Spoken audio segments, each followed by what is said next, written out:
Karimnagar jewellery shop చోరీ కేసులో ముగ్గురు నిందితులను అరెస్ట్ చేశామన్నారు సిపి గౌస్ ఆలం. నగదుల దుకాణం చోరీలో మొత్తం 13 మంది పాల్గొన్నారని తెలిపారు.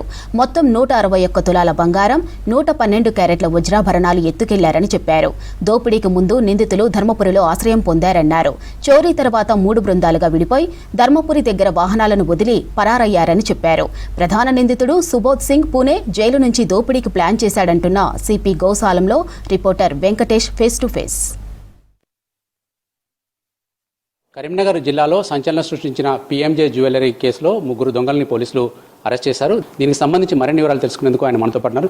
సార్, ముఖ్యంగా మీ ఊహకు కూడా అందని ఈ జ్యువెలరీ కేసును మీరు ఛేదించేందుకు ఎట్లాంటి ఎఫర్ట్ పెట్టారు? సో యాజ్ ఐ ఎక్స్ప్లెయిన్డ్, ఇది చాలా sensitive case. We have taken it as a challenge. Third రోజు జరిగిన ఇన్సిడెంట్ తర్వాత వెంటనే all district police, other neighbouring district and మొత్తం స్టేట్లో ఉన్న పోలీస్కి మేము అలర్ట్ చేశాము. తర్వాత స్పెషల్ ఇన్వెస్టిగేషన్ టీమ్స్ ఫామ్ చేయడం జరిగింది. More than 20 teams for form. దీంట్లో ముఖ్యంగా సీసీటీవీ చెకింగ్, ఎగ్జిట్, వాళ్ళకి ఎస్కేప్ రూట్ ట్రేస్ చేయడానికి మల్టిపల్ టీమ్స్, తర్వాత ఒక టెక్నికల్ టీమ్, తర్వాత ఎంట్రీ వాళ్ళు ఎట్లా చేశారు, రెకీ ఎట్లా చేశారు, దీనికోసం సెపరేట్ టీమ్, లోకల్గా కూడా ఎవరైనా సపోర్ట్ ఇచ్చారా లేదా అది తెలుసుకోవడానికి సెపరేట్ టీమ్, తర్వాత మనకి వేరే స్టేట్ వాళ్ళు ఇన్వాల్వ్ ఉన్నారు కాబట్టి వేరే స్టేట్స్లో కూడా మల్టిపుల్ టీమ్స్ రావడం జరిగింది. సో పూర్తిగా దీంట్లో ఒక్కొక్క evidence we have verified in detail. ఆ సీన్ ఆఫ్ క్రైమ్లో దొరికిన evidence, including that bag which I showed, ఆ తర్వాత సీసీటీవీ ఫుటేజ్లో దొరికిన ఎవిడెన్స్, తర్వాత మన తెలంగాణ పోలీస్ దగ్గర ఉన్న all technical tools to verify criminal records are photo ఏమైనా అఫెండర్స్తో మ్యాచ్ అవుతుందా లేదా మొత్తం వెరిఫై చేసిన తర్వాత within 2 days we were able to identify some of the offenders. And ఆ తర్వాత మ్యాక్సిమం అఫెండర్స్ ఐడెంటిఫై చేసిన తర్వాత teams they worked hard and ensure that these 3 people were arrested. Okay, మీకు ఈ కేసులో కీలకంగా మారిన సాక్ష్యం ఏంటి సార్? అదేవిధంగా ఇంత పెద్ద చోరీలో ఒక్క నగ కూడా మీరు రికవర్ చేయకపోవడానికి కారణం ఏంటి? దీంట్లో యాజ్ ఐ టోల్డ్, ఇది పెద్ద gang network under Subodh Singh. దీంట్లో మల్టిపల్ టీమ్స్ పనిచేస్తుంది. ఎగ్జిక్యూషన్ ఎవరైనా చేశారో, ఇట్లా డకాతీ చేశారో వాళ్ళు టీమ్ మెంబర్స్కి రియల్ నేమ్ తెలియదు. ఇది కాకుండా దొంగతనమైన జ్యువెలరీ కూడా వాళ్ళకి ఇన్స్ట్రక్షన్స్ ఉంటాయి కి వేరే టీంకి ఇవ్వాలి. సేమ్ టీం డిస్పోజ్ చేస్తే సేమ్ టీం వాళ్ళకి మేము పట్టుకుంటే ఈజీగా రికవరీ అవుతుంది. కాబట్టి టు ప్రివెంట్ ఈజీ రికవరీ ఇట్లా వీళ్ళు ప్రికాషన్స్ తీసుకుంటున్నారు. సో ఇప్పుడు పోలీస్ ఇన్వెస్టిగేషన్ ఇంకా నడుస్తుంది.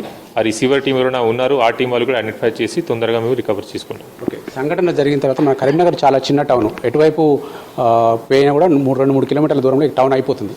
అట్లాంటి చెక్ పోస్టుల దగ్గర మీరు వెంటనే అలర్ట్ అయి ఉంటే దొంగలు వెంటనే దొరికేవారు అనేది ప్రజల్లో మాట్లాడుతున్న మాటలు. దీనికి మీరు ఏం సమాధానం చెప్పారు? దీంట్లో అదే నేను చెప్తున్నా, వాళ్ళు అడ్వాన్స్గా వచ్చి మొత్తం ప్లానింగ్ చేసుకున్నారు, ఏ రూట్ నుంచి ఈజీగా ఎస్కేప్ చేయవచ్చు. నా మనకి 11 ఆఫెన్స్ అయింది. 11-17 మళ్ళీ మన వాళ్ళు టీం వాళ్ళు అక్కడ పోలీసు వాళ్ళు వచ్చారు. మనకి కూడా తెలుసుకోవడానికి అట్లీస్ట్ 10 minutes పడుతుంది అలర్ట్ చేయడానికి అందరికీ. 10 minutesలో దేవర్ చిన్న టౌన్ కాబట్టి దేవర్ ఆల్రెడీ ఆన్ ద అవుట్స్కర్ట్స్. కానీ అవుట్స్కర్ట్స్లో వచ్చిన తర్వాత కూడా వాళ్ళు మెయిన్ రోడ్స్ వాడితే జనరల్గా అక్కడ పోలీస్ చెక్ మేము పెడతాం. కానీ ఇంటర్నల్ రోడ్స్ చాలా ఉంటాయి. ఇంటర్నల్ రోడ్స్ వీళ్ళు అవాయిడ్ చేస్తారు. ఎందుకంటే ఇంటర్నల్ రోడ్స్ గురించి వాళ్ళకి ముందే తెలియదు, అక్కడ రోడ్ ఉందా లేదా, లేకపోతే ఏమైనా డైవర్జన్ ఉందా లేదా, లేకపోతే అక్కడ విలేజెస్ ఎట్లా ఉన్నాయి, విలేజ్ వాళ్ళు కూడా వాళ్ళకి ఆపవచ్చు, డిఫరెంట్ టెరిటరీనా. సో దీనికోసం ఆల్రెడీ వాళ్ళు రెక్కీ చేసి ఉన్నారు. అండ్ పోలీస్ చెకింగ్ అవాయిడ్ చేయడానికి internal canal road where no public movement will be there, ఆ రోడ్స్ వాడారు. దీనివల్ల కొద్దిగా ఛాలెంజింగ్ అయింది. ముఖ్యంగా గతంలో క్రైమ్ పార్టీస్ ఉండేవి, మన దగ్గర బ్లూ కోట్స్ వ్యవస్థ కూడా ఉంది. అదేవిధంగా పెద్దపల్లి జిల్లాలో దాదాపు 2 నెలల నుంచి వచ్చిపోతా ఉన్నారు, ధర్మపూర్లో స్టే చేశారు. ఇవన్నీ పోలీస్ వ్యవస్థ ముందే పసిగట్టలేకపోయిందా సార్? ఇట్లా లేదు, ఎందుకంటే these are criminals moving weapons. ఇట్లా లేదు, వెపన్స్తో పాటు ఇక్కడ తిరగలేదు, జస్ట్ రెక్కించడానికి without weapon general normal civilians లాగా వచ్చారు. నా ఇప్పుడు దీస్ ఆర్ ఇండస్ట్రియల్ టౌన్స్. కరీంనగర్లో కూడా చాలా మంది మైగ్రెంట్ లేబర్స్ ఉంటారు, పెద్దపల్లిలో కూడా ఉంటారు, రామగుండంలో కూడా ఉంటారు, అదర్ ప్లేసుల్లో కూడా ఉంటారు. సో డైరెక్ట్ సస్పిషన్ జనరల్ రాదు. కానీ అట్లీస్ట్ వాళ్ళు ఎక్కడ షెల్టర్ తీసుకుంటున్నారు, లాడ్జెస్ అండ్ హోటల్స్ చెకింగ్లో అట్లీస్ట్ బేసిక్ డీటెయిల్స్ కలెక్ట్ చేసుకుంటే వాళ్ళకి భయం ఉంటాయి. సో దీంట్లో కొద్దిగా ల్యాప్సెస్ మన నోటీస్లో వచ్చింది. దీని రిలేటెడ్ ఆల్రెడీ చెప్పాను, వాళ్ళతో మీటింగ్ పెట్టుకుని రెగ్యులర్ చెకింగ్ చేసుకుని వీళ్ళని ensure that it is followed. Okay, ఇప్పటికైతే ముగ్గురిని పట్టుకోగలిగారు, మిగతా దొంగలు ఎప్పటిలో పట్టుకుంటారు? అదేవిధంగా ఇట్లాంటి తరహా దొంగతనాలు భవిష్యత్తులో జరగకుండా మీ వైపు నుంచి తీసుకునే చర్యలు ఏంటి? సో సూన్ అదర్ పీపుల్ కూడా మేము పట్టుకుంటాము. I can not tell the date, కానీ my team is in the hot pursuit. వాళ్ళకి ఐడెంటిఫై చేయడం జరిగింది and they are on the run. So తొందరగా వీళ్ళు arrest them.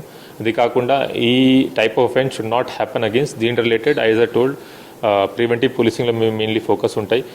And security apparatus కూడా ఈ జ్యువెలరీ షాప్స్లో బ్యాంక్స్లో ఎట్లా పెంచాలి, తర్వాత లాడ్జెస్ అండ్ దీంట్లో కూడా ఎట్లా సెక్యూరిటీ పెంచాలి, దీని రిలేటెడ్ కూడా we're prepared SOP and soon అందరికీ awareness session and training session జరుగుతుంది. Thank you. ఇది మొత్తంగా సిపి గౌసమ్ అయితే చెప్తున్నారు, ఇప్పుడు దొరికిన దొంగలతో పాటు మిగతా వాళ్ళని కూడా త్వరలో పట్టుకుంటామని చెప్తున్నారు. ఈ తరహా దొంగతనాలు పోలీసులు ఊహించలేదు. ఇక ముందు ఇట్లాంటి ఏవైతే ఉన్నాయో తాము నేర్చుకున్న లెసన్స్ ఆధారంగా భవిష్యత్తులో ఇలాంటి తరహా చోరీలు జరగకుండా చూస్తామని చెప్తా ఉన్నారు. కెమెరామెన్ కవికుమార్తో వెంకటేష్, V6 న్యూస్, కరీంనగర్ నుంచి.